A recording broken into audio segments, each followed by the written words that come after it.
In Milton's Paradise Lost, Satan decides that he can do without the transcendent. He can do without God, and that's why he foments rebellion.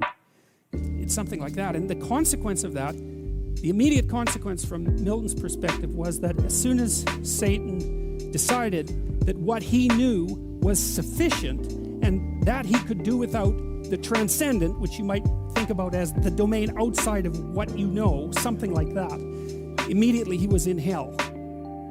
And when I read Paradise Lost, I was studying totalitarianism, and I thought, the poet, the true poet, like a prophet, is someone who has intimations of the future. And maybe that's because the poetic mind, the philosophical or prophetic mind, is a pattern detector, and there are people who can detect the underlying, it's like the melody of a nation.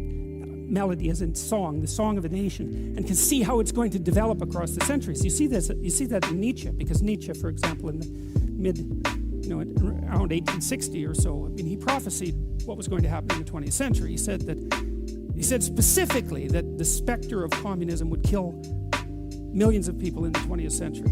It's an amazing prophecy. He said that in the notes that became Will to Power. And Dostoevsky was of the same sort of mind, someone who was in touch enough with the fundamental patterns of human movement that they could extrapolate out into the future and see what was coming.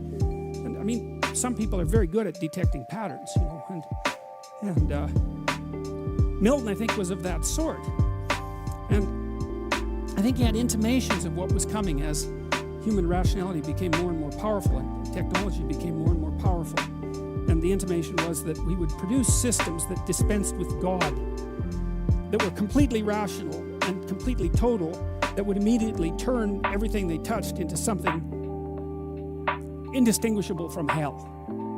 And Milton's warning was, it's embodied in the poem, is that the rational mind that generates a production and then worships it as if it's absolute immediately occupies hell.